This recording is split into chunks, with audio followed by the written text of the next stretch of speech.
Two balls and a strike to count on Taylor. Reyes fires, swinging a drive, deep left field. This is way back. Walk the ball. Rip Taylor.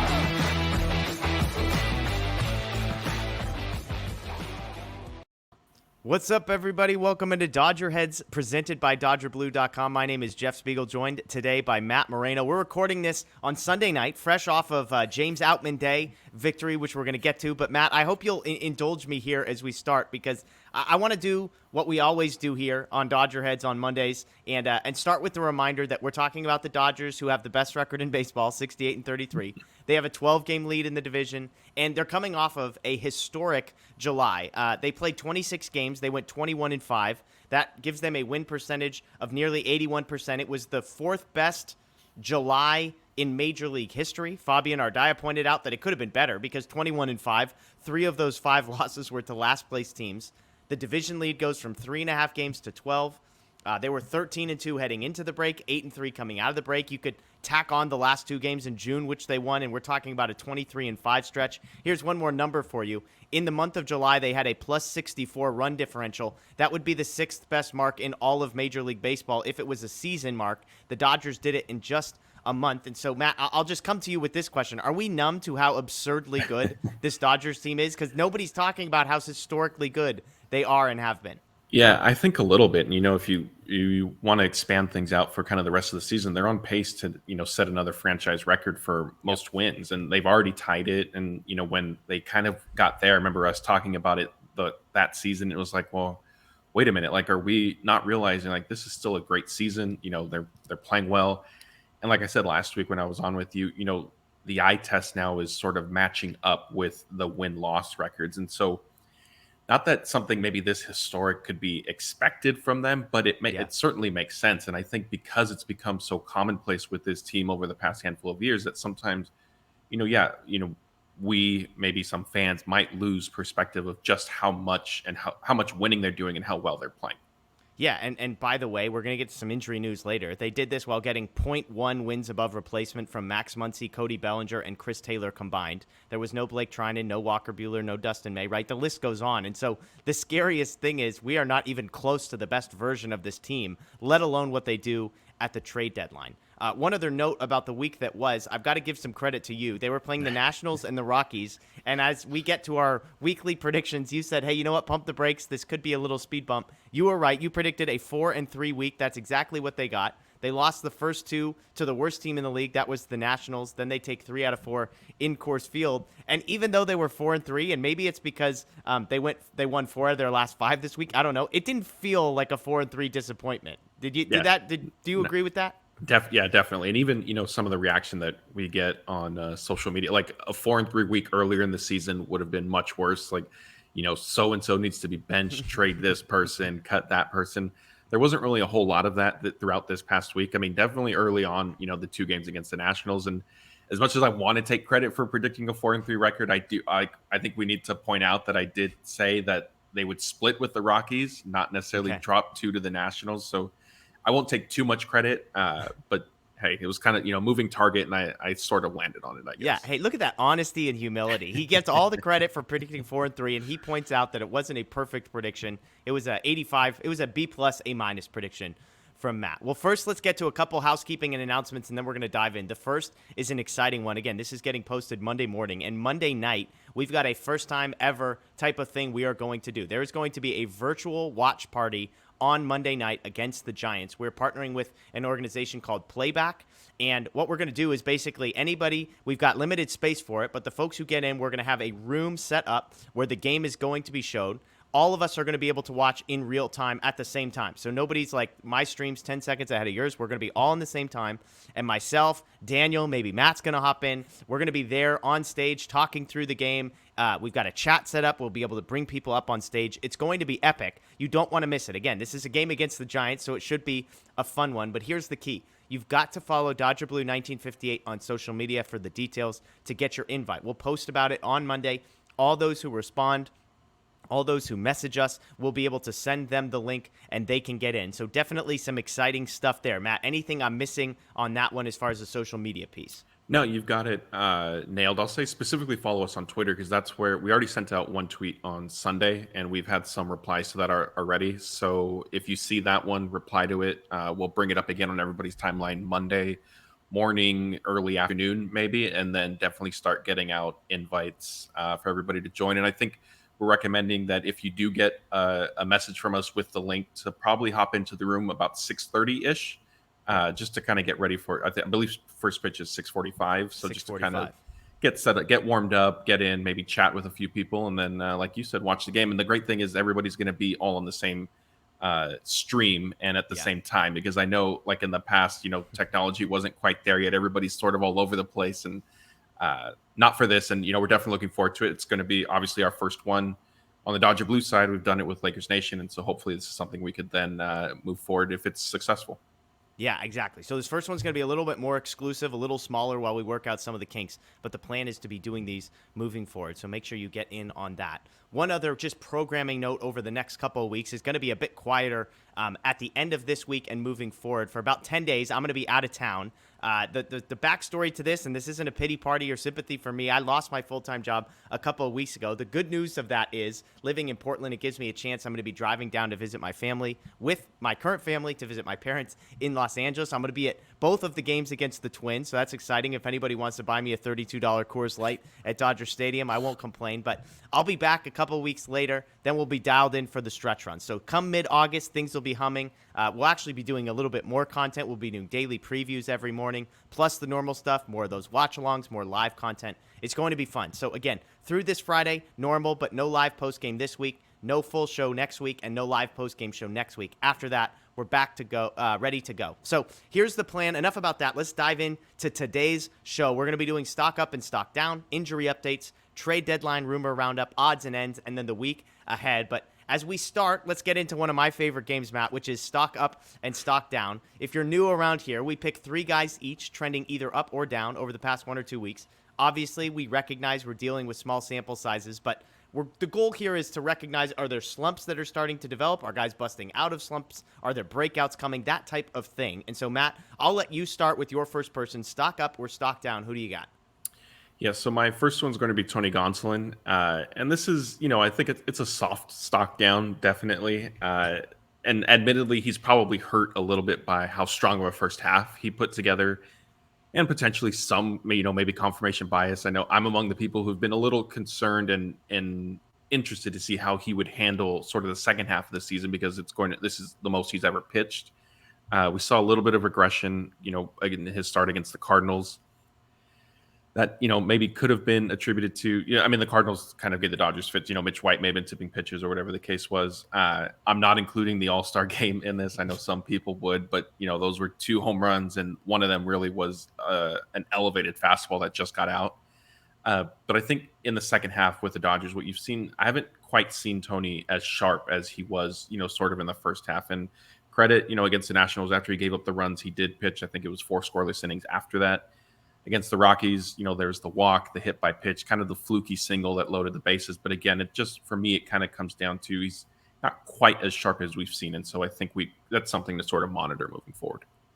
Yeah, I did a little bit of a dive knowing that we were going to be talking about him. His ERA has gone up in 4 straight starts. And this is the classic, you can frame the Gonzalon statistics however you want, because I could say his ERA has gone up in 4 straight starts, and everybody panics. I could also say, guess what? It started at 1.54 and ended at 2.41, both of which are incredible numbers. If you have a 1.54 ERA, do you know how easy it is for your ERA to go up? It's incredible. And so, but that said, the last 3 starts have been troubling. I'm with you. I don't think the All-Star game should be included here, but not including the All-Star game, his last 3 appearances, 14 innings pitched, 18 hits, 5 walks, 12 earned runs, and 16 strikeouts. That's against the Cardinals, the Nationals, and the Rockies. So you look at that, that's 23 base runners. That's not even looking at hit by pitch, as you pointed out. He had one of those today. So 23 base runners in 14 innings, 12 earned runs in 14 innings, still striking out more than a batter an inning. So there's that. I dug a little bit deeper and said, is there more going on here?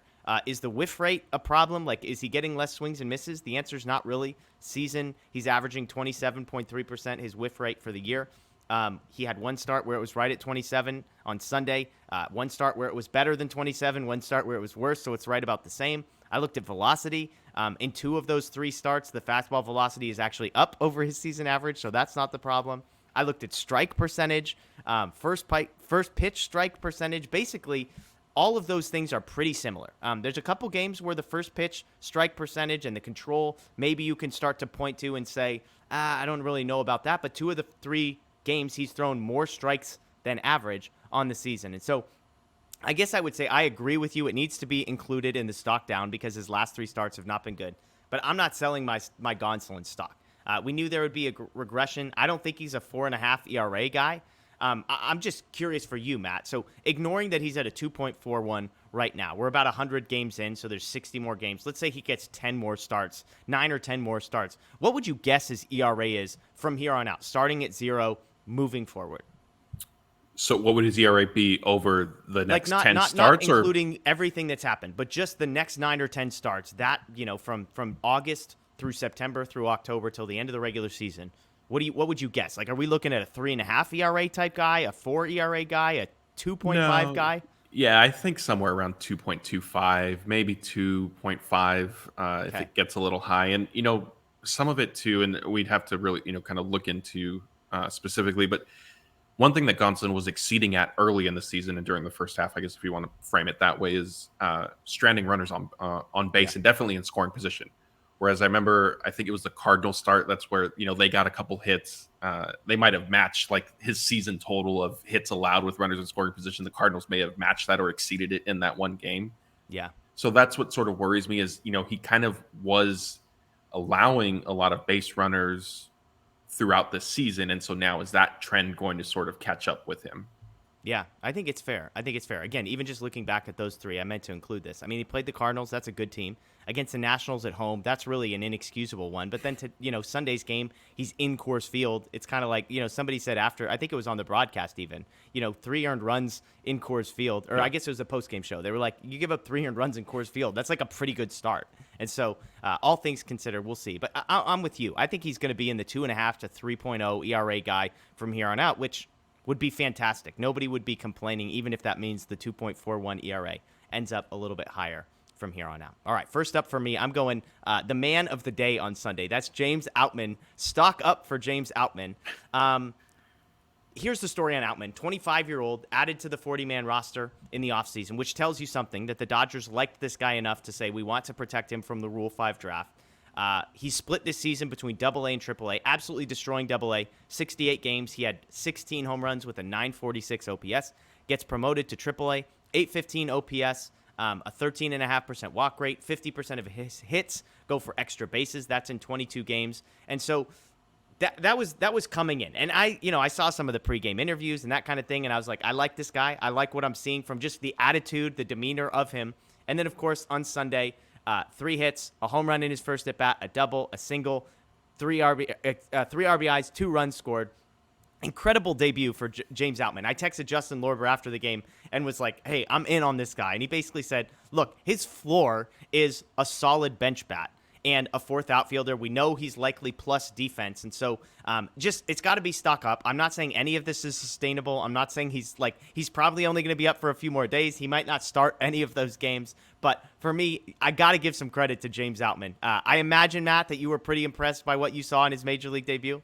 Yeah, I mean, obviously, the home run in your first at bat, that's stuff that, people dream of, and it's rare and it happens and you're like, oh, that's a great moment for him. But then he kept backing it up with more hits after that. And it was like, okay, it wasn't not that the home run by itself, had he only had that, would have been sheer luck or anything, but it wasn't, quote unquote, just a lucky swing, a lucky at bat. He was, still producing, and he ended up either tying or setting a bunch of different Dodgers franchise records that we tweeted out. I think he's the first player in franchise history with 3 hits, 1 home run, I think 3 RBIs, and 2 runs scored in the same game, something like that. And he was the first, rookie to accomplish something or another since Mike Piazza. And so I apologize there were a lot of details and sort of qualifiers with those stats. I don't have them all off the top of my head, but like I said, we tweeted them out. We'll have an article. We have an article up on them Monday as well. But yeah, I mean, a great moment. And like you said, stock has to be up. There's it certainly can't be down, right? It can't be down. One thing to note, this was the craziest thing. So his home run was a 97-mile-an-hour exit velocity. That was actually the softest ball he ended up hitting all day. His double went 104 miles an hour, and his single was 109.5 on the day. The top exit velocity of the entire game, which is, a pretty impressive thing for a guy. Now, I will say this. He seemed to struggle with breaking balls, and I don't know why they kept throwing him fastballs. So if he does get some more playing time, keep an eye on that. But James Outman for me, my first stock up. Who do you got next? I'm going to go stock up as well, and it's going to be Hanser Alberto. And, when the Dodgers signed him, it was kind of, I guess, under the radar, if you will. But, hey, you and I both agreed they needed to do something with their bench, and he sort of fit that bill. He got off to a little bit of a slow start, and then it kind of came out that, some of that, at least recently, could be attributed to some knee trouble that he was having. And so he received a cortisone injection, and sort of since then, he's kind of been on this trajectory of, trending up. He obviously had the big hit against the Cardinals. He's followed that up with multiple RBI hits against he had good performances against the Giants. So now you're starting to see like he's not just this, good uplifting kind of energetic presence on the bench and in the clubhouse. He's somebody who can actually contribute. And Dave Roberts said, this is kind of what we expected when we signed him.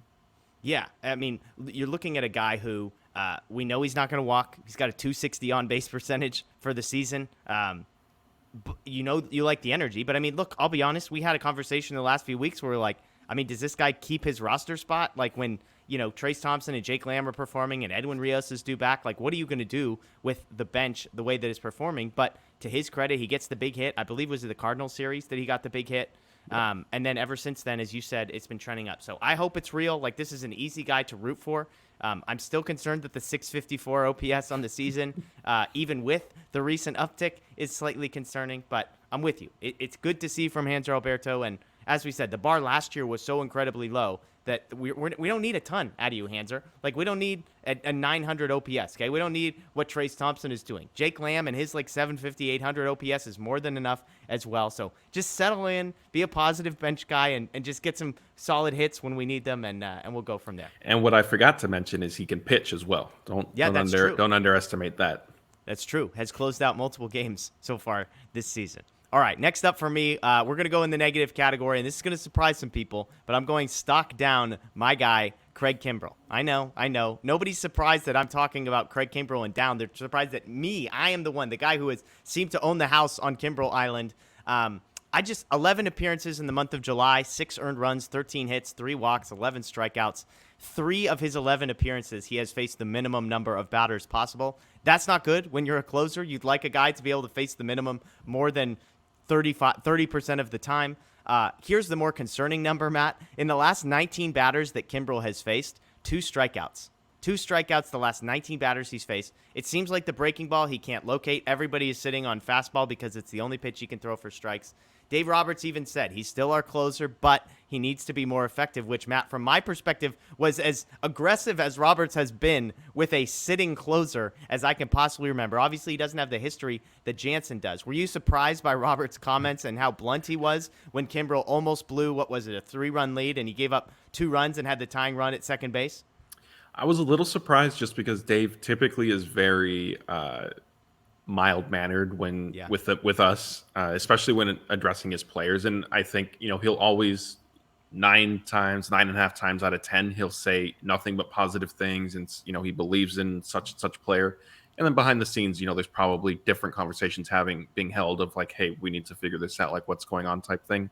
Yeah. That definitely was surprising. And I think, stock down, it makes sense for Kimbrell. I guess for me, like sort of in the Gonzalon conversation, for me, I guess it just comes like what lens are you looking at it, right? Like, because me personally, like Craig, it is what it is with Craig Kimbrell. Like I've expected it to be. This is stock neutral. Nothing has changed pretty for you much. In the last week and a half. Like, okay. I'm not expecting him to necessarily all of a sudden, get on this complete tear where he just absolutely is dominant and starts shutting people down. I know I've expressed my belief on this show, and I think Dave Roberts, his comments during the Rocky series sort of validated, is that the Dodgers will give Kimbrell a pretty long leash. And, it may even, especially as long as they maintain their lead in the division, it may run through the end of the regular season.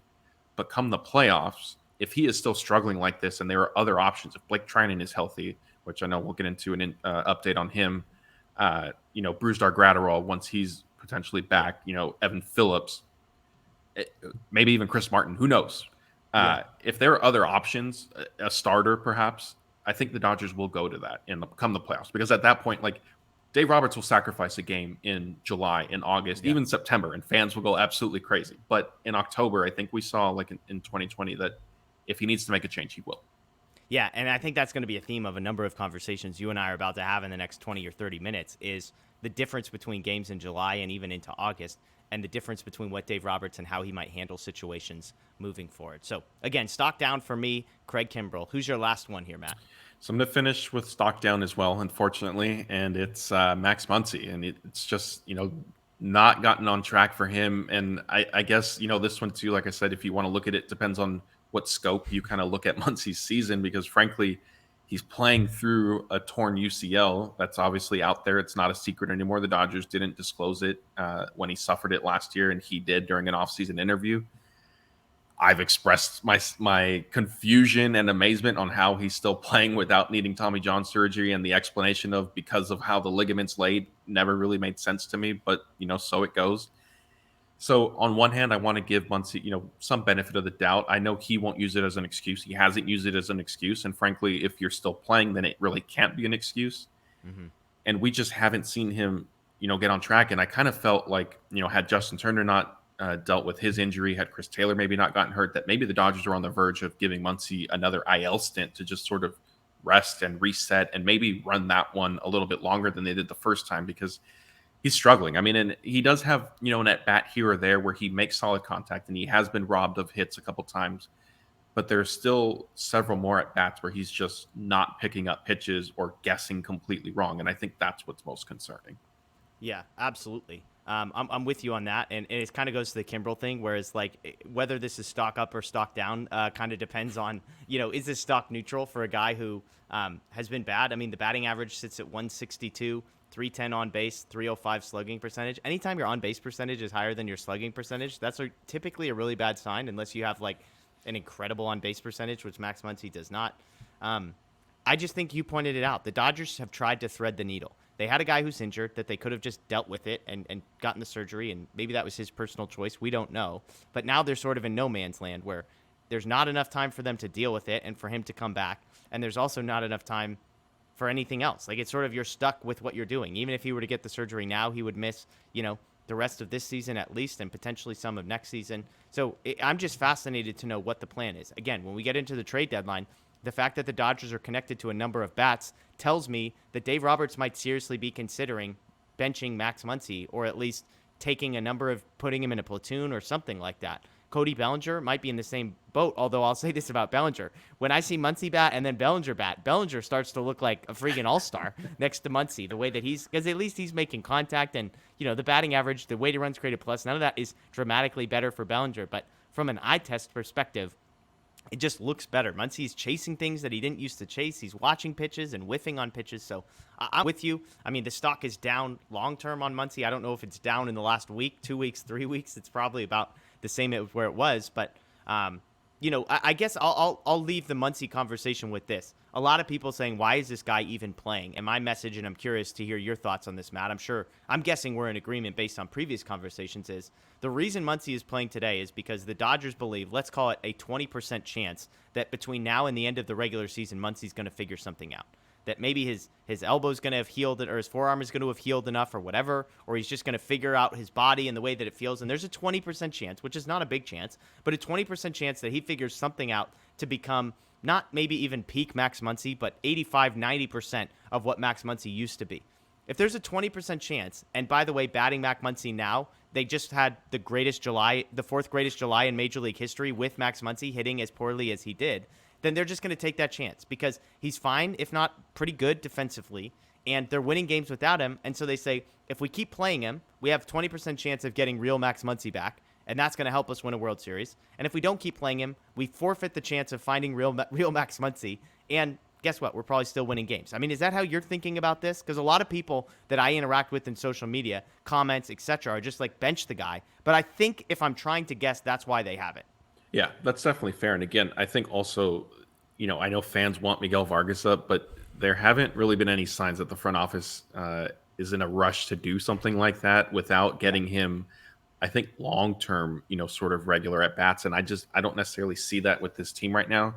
And another factor is 40-man roster. A lot of the injured players that we have discussed, that we're going to discuss, are on the 60-day IL, which means you're going to need to clear room on your 40-man roster to bring them back. And they're expecting all but potentially Tommy Kahnle to come back, at least as of now.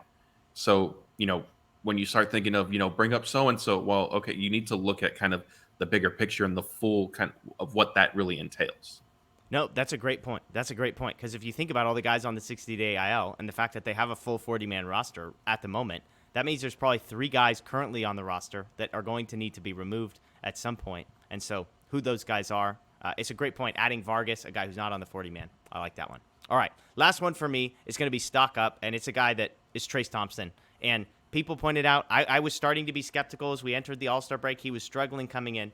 I looked this up. I texted it to you. I think we were both shocked by this. In the last 14 days, Trey Thompson is 10th in Major League Baseball in wins above replacement. I just want to let that sit there for a second. In the last 14 days, Trey Thompson is 10th in Major League Baseball among offensive players in wins above replacement. He is the best Dodger in the last 14 days in wins above replacement. He's ahead of Mookie Betts, ahead of Gavin Lux, ahead of a bunch of guys that have performed, Freddie Freeman, Trey Turner, etc. It's been remarkable. In July, he had a 937 OPS with 3 home runs and 72 plate appearances. The plate appearances are getting up there. At some point, this is not a small sample size anymore. The strikeout rate worries me. He has a higher strikeout rate in July than Cody Bellinger did, 31.9%. He's got a 417 batting average on balls in play. That's not sustainable. Also, side note, Justin Turner, 444 batting average on balls in play. Not a great sign that those numbers are probably due to regress. But even with a little regression from Trey Thompson, I like what we're seeing. He makes the great defensive play to end the game, bail Craig Kimbrell out the other night. And so, look, I'm not saying this is sustainable. I'm just saying Trey Thompson has 3 more years of team control, and I'm starting to get excited about it. Yeah, I think the biggest thing for this is the Dodgers. It was a low risk, high reward, and it's paying off for them so far. And I think one concern that I have that you touched on also is his strikeout rates. And I feel like I've paid more. I don't want to say more attention, but they've caught my attention more ever since I forgot one of the games on the homestand. It was as it was coming to an end. Trey Thompson said he's looking to be a more consistent hitter and cut down on his strikeouts. And so we got an article up on that. And since we published that, I felt like his strikeouts have just gone through the roof. And I think, honestly, what he's hurt by is his strikeouts are coming in bunches where he'll have a game with 3 strikeouts, but he's 1 for 4 with a home run and 3 strikeouts.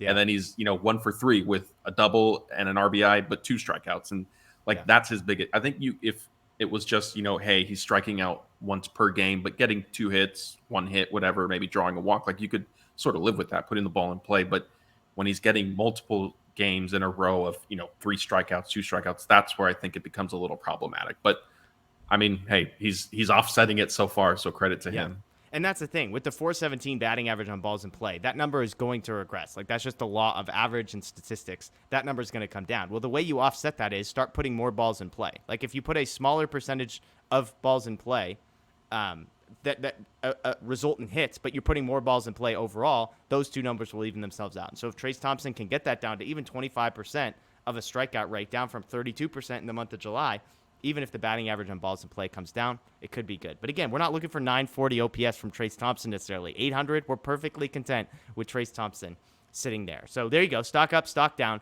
As a refresher, we got stock down, Tony Gonzalon, Craig Kimbrell, and Max Muncy. Stock up, James Outman, Hanser Alberto, and Trey Thompson. All right, let's get into shift gears here a little bit. Let's talk some injury updates, Matt. And I'm going to I'll rapid fire to you, and you can fill these in. Chris Taylor, let's start with him. I believe the reports are that this week he's beginning a rehab assignment in Oklahoma City. What more can you tell us about that? Yeah, so starting Monday, he's going to begin a rehab assignment, like you said, with OKC. Dave Roberts said it should probably be about a week in terms of length. He'll play the outfield. He'll potentially see some time at second base, which is notable in that up until this point, the Dodgers were only playing him in the outfield, and had Dave Roberts even said, we're only going to keep him out there. He changed his stance more recently on the homestand and said, yes, some second base is an option. I don't know if that means Juan Soto's coming to play left field. Obviously, that is what fans want to sort of read into it. But, it never hurts to have optionality with the team, and Chris Taylor definitely provides that.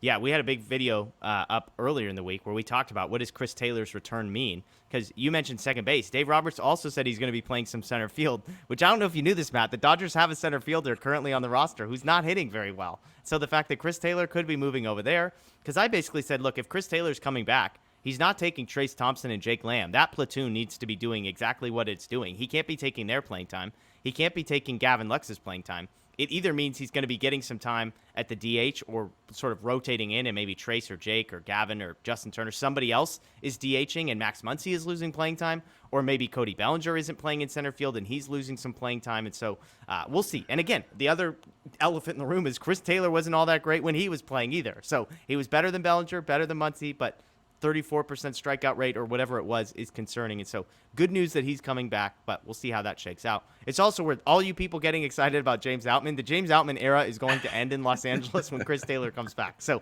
just a forewarning. I don't want you to get your hopes up here when Outman has 4 more home runs in the next week. All right. Sorry, I didn't mean to cut you off, but don't buy Jeff stock just yet. Yeah, exactly. All right. Blake Trinan, the next sort of big name, the most mysterious one. I don't know. I know nothing about Blake Trinan. Do you know anything about Blake Trinan and what's going to be happening here? I mean, he threw a simulated game over the weekend at Dodger Stadium that Chris Taylor was part of. He's now the expectation is he's going to meet the team in San Francisco this week, face batters again. I think the Dodgers will sort of see how that goes. And I don't know if he would need to face batters a third time or if at that point he goes out on a rehab assignment, maybe by the end of this week. That's, again, speculative. I think the Dodgers will have a better idea. I'm not sure if Trinan's pitching on Monday or Tuesday at Oracle Park. And, what the next step after that will very much be dependent on how he comes out of facing batters for a second time. The encouraging thing is that he seems to be progressing pretty well and recovering well after throwing each time.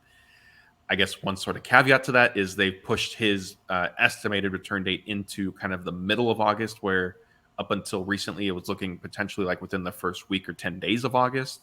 Okay. Dave Roberts said it's not a setback. It's just, kind of taking into account how he's feeling and not wanting to necessarily rush things. Because, the Dodgers feel like they basically have one shot to sort of get this right. And if they rush anything, if they take any sort of missteps, then they'll end up losing him for the season. Yeah, and again, they are crushing it right now. So it's not like they're like desperate for Blake Trinan to come back. They need him for the postseason. That's pretty much it. Next guy on the list, Gratterall, seems to be on a very similar timeline. Actually, I believe he's scheduled. He had a bullpen late in last week. He's got another one scheduled on the road trip in San Francisco, I believe it sounds like. Is he sort of on the same timeline as Trinan as far as you can tell? Yeah, a little bit. Maybe a little ahead, depending on how his next bullpen session goes. And then after that, Dave Roberts did say because of how long he's sort of been out already, he'll need a rehab assignment. And I think with Gratterall, it's definitely like you just alluded to with Trinan. The Dodgers have been winning. And so Dave Roberts said, look, like, we do it's not like a driving factor, but we do take that into account. And he even went so far as to say, like, if you ask Gratterall about his timeline, it's very different than what our medical staff would say. So I feel like this is a little bit of, hey, we're doing okay. We're also getting in some rest. There's no need to rush this. Like, if it takes an extra week for him to quote unquote get fully healthy, let's just take that week. Yeah. More good news on that front. Edwin Rios started his rehab assignment last week. Dave Roberts says he's 100% healthy. He tore his hamstring off the bone or something like that. I don't know how he's already 100% healthy. But this is a guy who Roberts basically said has just missed a ton of game time in this year, last year, the last couple of years, all that kind of thing. But good news for the Dodgers that Rios is already starting a rehab assignment. Do we have a sense of a timeline? Like, is he expected back this week against the Giants or the Padres, or do we think he's got a full another week of rehab? No, yeah, I think he'll be. I mean, definitely not for the Giants series. Maybe the Padres series, depending on how things go early in the week. But I would expect him to spend this entire week still with OKC. I mean, he needs at bats. Like, he just hasn't played. They need to make sure he can play multiple games in a row, play full 9 innings, 2-3 times in a row potentially, and still be okay without suffering any sort of, re-aggravation with his hamstring. And again, I mean, it sounds like a broken record, but it is what the Dodgers aren't going to rush in. They don't rush guys, period, and they're definitely not going to do so now. And, with Rios, the bench has proven to be okay, adequate, good even, like you just touched on earlier. So let that sort of play out. Let him get his at-bats, maybe find a rhythm, and then bring him back for kind of the stretch. Yeah, Oh, and I would even go a step further. Like if you put Taylor in left field, that means your bench right now, assuming Taylor replaces Outman, you've got Trace Thompson on the bench, you've got Jake Lamb on the bench, you've got Austin Barnes on the bench, and you've got Hanser Alberto on the bench. So, like, who of those four is not going to be? None of those guys can just be optioned. So, you've got to figure out something there. You've got too many guys for too many positions is basically the problem that the Dodgers are going to have, and so. I think they're going to kick that Rios can down the road as far as they can. Let him do the full 2 weeks or whatever position players are allowed to do on a rehab assignment because it's going to get – I don't know what you do. I mean, we just talked about Hanser Alberto. Great clubhouse guy, but 650 OPS. Like, are they going to keep Hanser Alberto over Jake Lamb? Trace Thompson, I think, is pretty solidified. Austin Barnes isn't going anywhere. I guess Rios probably has some options now that I think about it. They might be able to option Edwin Rios, and he might be the guy that's the odd man out. Yeah, that'll just be interesting because the Dodgers typically they won't necessarily have a guy lose his job or role because of injury, but maybe he has spends 2 options remaining real quick. So yeah, maybe he spends the allotted time with OKC, gets optioned there, and then isn't back up until active rosters expand. But even that, it's not like the old rules where you expand them to 40 and a bunch of guys come up. Like there's still some limits on that, and then. Obviously way further down the line, you'll then have to decide on the postseason because if everybody if Edwin Rios hits, I mean, he was hitting well before he got hurt. Yeah. So if he's hitting at that level, who do you leave off? Like you said, Jake Lamb, you potentially risk losing him. There's no optioning him to the minors. Yeah. Yeah. It's crazy. It's fascinating. And again, I respect you don't want to lose your job because of injury.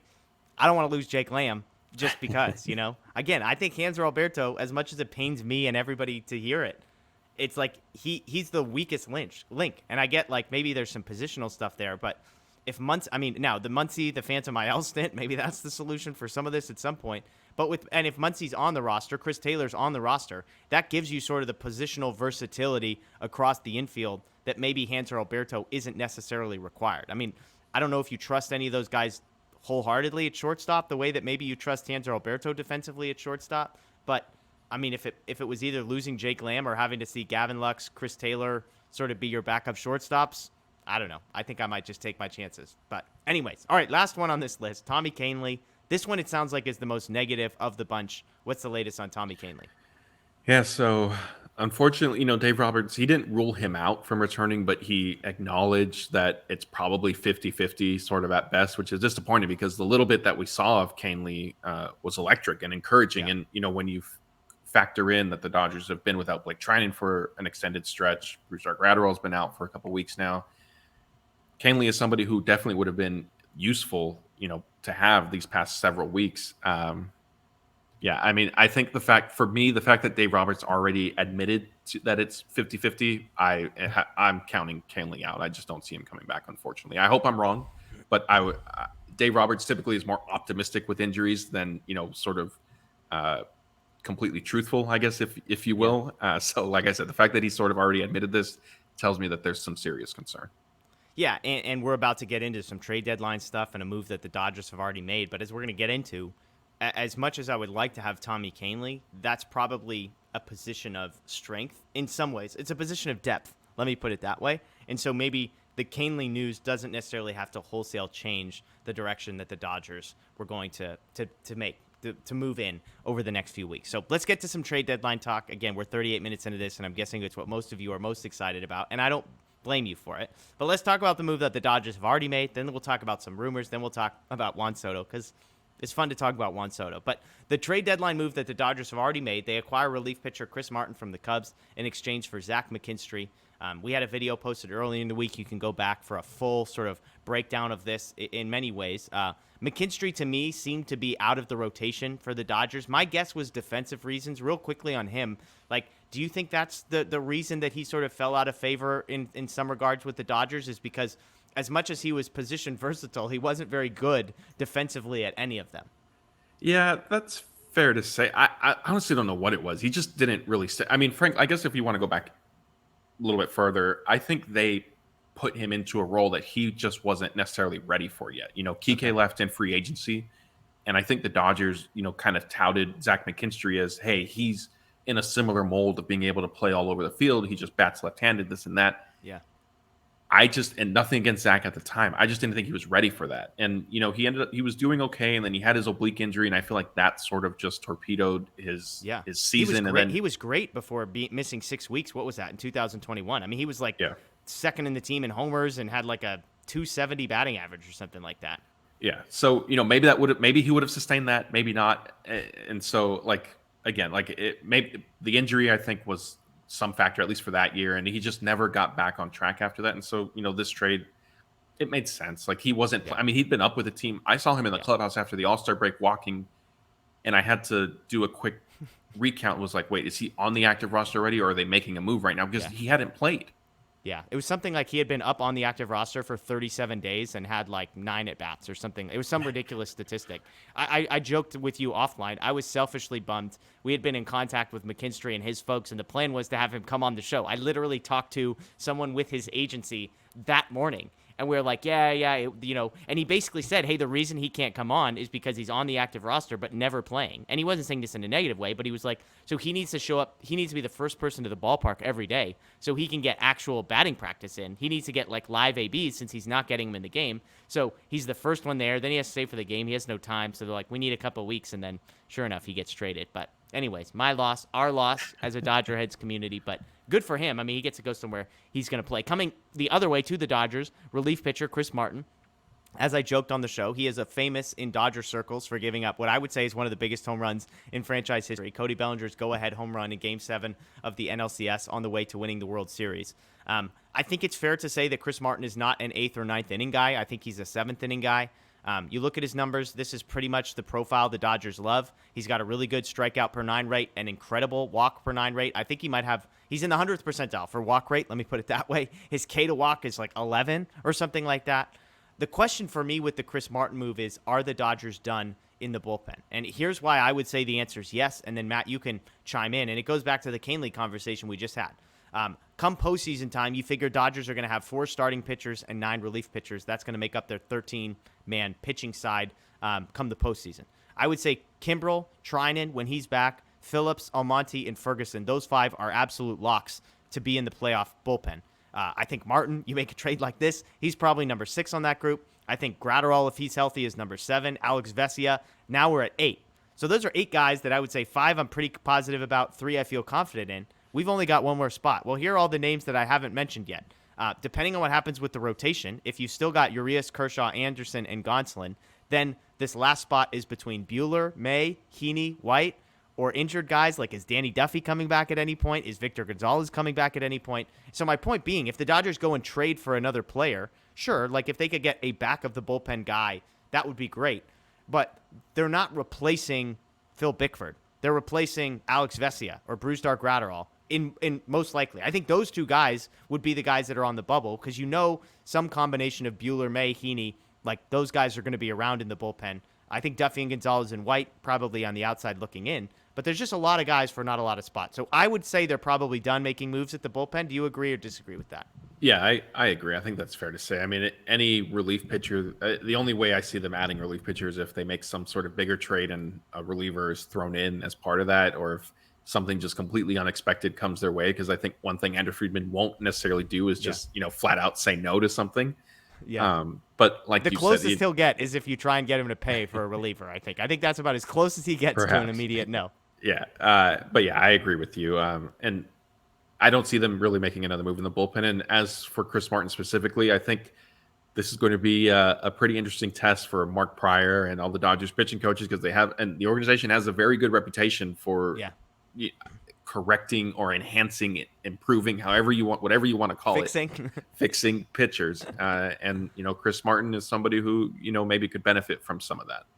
Yeah, I mean the FIP, the fielding independent pitching, which is sort of a predictive number, is very good. It's like around 3. His ERA is much higher than that.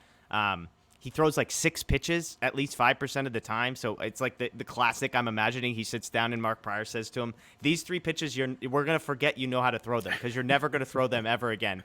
And then this pitch, we're going to start throwing higher in the zone. And this pitch, we're going to use it's lefties. Like that's the type of thing. And so the building blocks are there. Again, the strikeout rate, the walk rate are both very good. I think it's just a matter of refining some things. This is a guy who in that year where he gave up the home run to Bellinger, he had like a 1 ERA, shortened regular season, but he was dominant. And so I like the move just as a depth piece. I mean, again, if this is a guy that it's an upgrade over the Phil Bickford types, and even maybe a Brusdar Gratterall, as much as Gratterall's stuff is going to be much more electric, I think Martin, the best version of Martin, is going to be consistent and dependable, and you're going to have a greater sense of what you're getting out of him rather than Gratterall, who is completely boom or bust.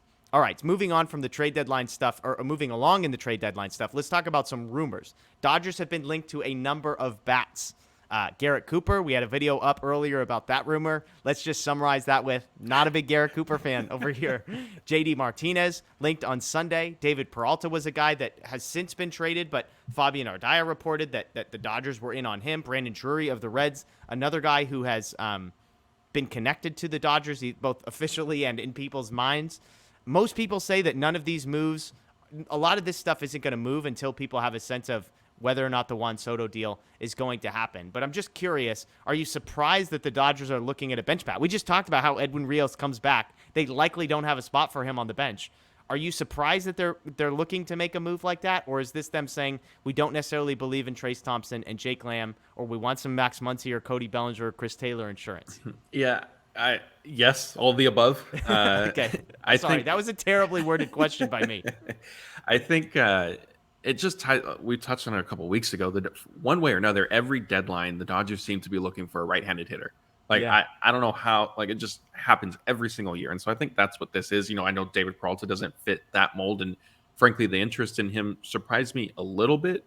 But he's also hit well and he's productive. And so, hey, if you trust him. He's basically an AJ Pollock type who the highs have been incredibly high and you think you can pluck him out of Arizona and, tap into that. Yeah.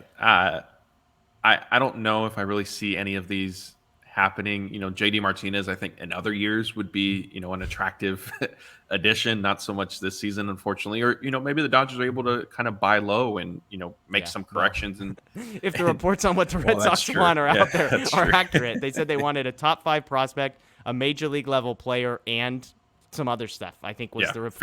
Fair point. So I don't think, at least the way the Red Sox are negotiating, there's no buying low. Not to mention, by the way, that the guy has a $22 million luxury tax number. So it's not like the prorated version of that is going to be nothing. Even if it's a third of a season, you're talking about $7 or $8 million. True. So yeah, I mean, I'm not sure if this will end up, the bench kind of will end up getting sort of addressed. And really, I don't know if there's a solution out there that sort of, makes sense. I think, like I said, I believe the Dodgers really benefit from somebody who bats right-handed and who's kind of a professional hitter who is going to come off the bench and know, hey, I'm going to pinch hit type thing. And I just don't really see anything out there that sort of makes sense. And, that's not to say that we're privy to, X player on X team being unavailable or available. Andrew Friedman could pull a rabbit out of his hat, but I don't see a big move here.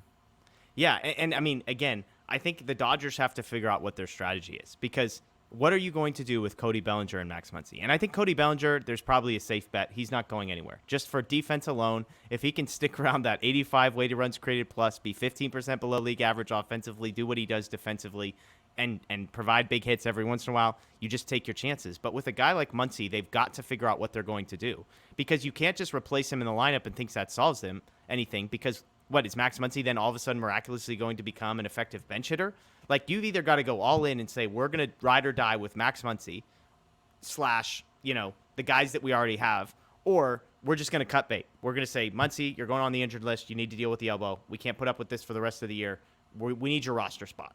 We need your spot in the lineup, et cetera, et cetera. They've got to figure that out, because you can't trade for one of these guys and keep Max Muncy around, because then it's a Garrett Cooper type.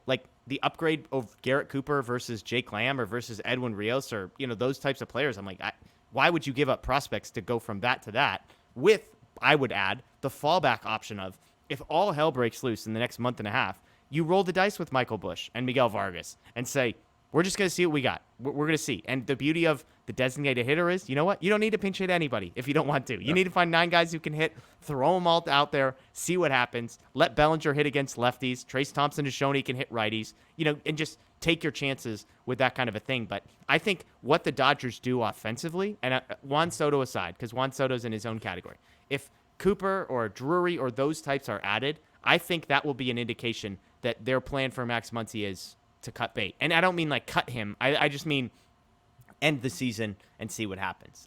Are you buying any of that? Yeah, potential. I think what's interesting with the Muncy, Chris Taylor, Gavin Lux sort of conversation is one thing that Dave, and maybe it's changed since he said this, but Dave Roberts said that he was asked specifically, like, well, Chris Taylor, like, okay, you're open to playing him at second base now. Does that also apply to third base? And he said, no, like, we're covered there. Yeah, with Turner and Muncy. Muncy was Right. named as part of the reason they're covered at third. And I just, like, fine, I guess in terms of bodies, yes, they are. But also for me, like, Gavin Lux, his best position far and away that we've seen, in my opinion, is second base. Yeah. Credit to him for accepting a utility role and playing left field. I think he plays a better center field than left field. Yeah. So I don't know, like, why you would say, like, Chris Taylor can play third base. So I don't know, like, and again, maybe that's it's the arm thing, because I know they were resting his arm, and it's a longer throw from third base. But I'm with you. That was weird to me. Sorry, I didn't mean to cut you. No, you're good. Maybe Jake Lamb's going to get traded. Who knows? Like, maybe Muncy. I don't anticipate it, but like, something's got to get. If you're adding position players to this group, especially bench, like, something has to give. And I can't imagine they would want to just DFA guys and possibly risk losing them. Yeah, I mean, to me, that's the thing. And even with trades and prospects and all of that, like, at some point there's a balance sheet, a spreadsheet somewhere where there's numbers and there's only a certain number of guys. Like, you can only have 13 bats on the active roster. And we know who 9 of those names are going to be, basically. And so then all of a sudden, and you could say, included in the 9 is your backup catcher. So you've kind of got 4 guys competing for 1 starting spot and 3 bench spots. And they've already got 5 guys on that list. Like, it's already, Max Muncy, Edwin Rios, Hanser Alberto, Jake Lamb, and Trey Thompson. Like, those 5 guys are already competing for 4 spots. And so if you add a Garrett Cooper in, now you've got 6. Now what are you doing, And again, Chris Taylor, Cody Bellinger could belong in that conversation as well. But there's a lot of smoke around the Dodgers adding a bat. The bats tend to be the cheapest thing possible to add, and so maybe that's what they're doing. But at the same time, maybe McKinstry was a guy that they were just trying to move, and they were going to get the best possible piece they could, and so maybe they offered him for Garrett Cooper and got a no and said, all right, fine, we'll take Chris Martin instead. We'll see. All right, trade deadline stuff. Let's close it off, this segment at least, with the Juan Soto. Future still in flux. The latest reporting is that the Padres, Dodgers, and Cardinals are the 3 teams who are the quote-unquote finalists. There's some skepticism about the Dodgers offer, I guess. I think it was Jim Bowden who said that the Padres offer the best prospect package, the Cardinals offer the best MLB-ready package, which I just wholeheartedly disagree. Like, maybe they are offering that. The Dodgers could make a better prospect offer. They could make a better Major League. Well, I shouldn't say that. The Cardinals have some incredible Major League talent already. So maybe May and Lux doesn't compete with, like, the Tyler O'Neill type packages that the Cardinals could offer. But I think the Dodgers could make the best offer if they wanted to. Jeff Passan did mention the Rangers as another team who have sniffed around at various points, which I just love that because it's like the Rangers. I just love the Rangers. They don't make any sense to me. They're like the Colorado Rockies of the AL. Yeah, they're gearing up to make a run at Kershaw in free agency again. I love it. Passan said on Sunday Night Baseball, by the way, it's still very possible he doesn't get dealt unless they're blown away. I thought it was interesting that he pointed out, which I don't think Passan just casually says any of these things. This would have been something that somebody has told him. But he says if you're the Nationals, you just wait until the offseason and wait to see what happens with Aaron Judge. Because if Aaron Judge leaves New York, then maybe the Yankees are all of a sudden players. And Carl Ravitch immediately responded with, they should be players whether Judge stays or leaves, which is a fair point. But where are you at on the Soto thing today? As we record this on Sunday night, this is posting on Monday morning. Like, if you woke up, obviously you would talk yourself into anything in which the Dodgers acquire Juan Soto. Are you hoping for that to happen, knowing the expense that would come with it? Or do you like the group the Dodgers have, like the prospects where they're at, and say, just don't mess with a good thing, ride this thing out? I think if I'm the Dodgers and I'm going to make the trade, I try to do it with more prospects than taking from my Major League roster is sort of where I've landed. And a lot of that is like somebody like Dustin May. With the state of the Dodgers rotation, like they're not going to get Luis Castillo. Obviously, he's been traded. Are they going to get Frankie Montas? Probably not. So if you're not going to necessarily fortify your starting rotation, I don't think you can trade somebody like a Dustin May, even, or maybe Tony Gonzalon, although I'm not sure if the Nationals, if Gonzalon would intrigue them enough. Yeah.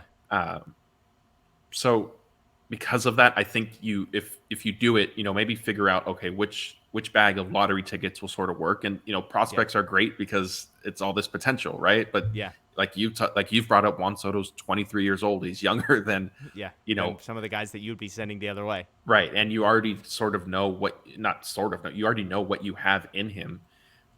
All that being said, I think I expressed this to you on the Otani or Soto video. I don't know if he's going to be traded. I've been less convinced that he's going to be traded kind of as each day passes. Yeah. Yeah. For context, by the way, Bobby Miller is 6 months younger than Juan Soto. So, which prospect would you rather have? Yeah. So we'll see. I mean, everybody who watches this knows I'm all in. Juan Soto, whatever you want, name your price. It's yours. Let's go get the best bat, one of the best hitters in all of baseball. You mentioned the Luis Castillo. It's worth noting, by the way, the package that the Mariners sent. And I'm Pacific Northwest guy. Go Mariners. Lots of friends that are Mariners fans. It's like I feel bad for them. They haven't made the playoffs in 1,000 years, it feels like. Incredible cost that they gave up. I think they had to do it because they're the Mariners. The Dodgers, LA people will never understand what it's like to be a small market like Portland or Seattle, basketball, baseball, whatever. Like, this is how Luis Castillo ends up a Mariner. He's not coming there in free agency. You have to make this move. But just for context, they basically gave up the equivalent of Diego Cartaya and whoever the 7th best Dodgers prospect is right outside the top 100. They gave up a guy who is 5 or 6 spots behind Cartaya and a guy who is at the very back end of the top 100, plus 2 other guys. And so, incredible cost. If the Dodgers had traded Diego Cartaya for Luis Castillo, plus, Kyle Hurt or Andy Pages or whoever, I think there would have been some rioting in the streets. The cost was expensive. It's interesting, people compared this to the Rudy Gobert trade in the NBA. Like, is this going to completely throw off the market? It's very possible it does. We'll see what happens. Let's get to some odds and ends from the week, and then we'll get to the week ahead. I thought this was an important note. Future Dodgers, Justin Lorber keeps me updated on this type of thing, but Jim Callis of MLB.com referring to the Dodgers draft picks indicates that the Dodgers have signed 18 of their 19 draft picks. Baseball America has the Dodgers having just signed 16 of 19 with 3 high school players, their 15th, 18th, and 20th rounders not having signed. Callis says that their 15th and 18th rounders have signed, which would be great news because their 15th rounder in particular, if you watched our draft recap video with Justin Lorber, is a kid named Nicholas Perez, high schooler. He's a guy that Prospects Live, for example, had as their number 156 prospect overall. So we're talking about like a 5th round draft pick that the Dodgers got in the 15th round and reportedly have signed. So good news there. The Dodgers, again, according to Jim Callis, have signed 18 of their 19 draft picks, which is good news. The second bit of news, Andrew Heaney, who we've mentioned in passing, but it's worth noting, Matt, 4 innings, 1 hit, no walks, 4 strikeouts in his return, 71 pitches. Were you impressed with Heaney? This is a guy who had like a .5 ERA coming in. It somehow went down. Yeah, definitely impressed. And I think what is most encouraging and arguably most important is he came out of that the next day feeling fine, which is a change from how things went after his return from the IL the first time, where the next day there was already some shoulder trouble that had surfaced. So hopefully he stays healthy. And he said it himself, like he wants to pitch. He wants to be able to make, 3, 4, 5 starts in a row because he didn't have that this year.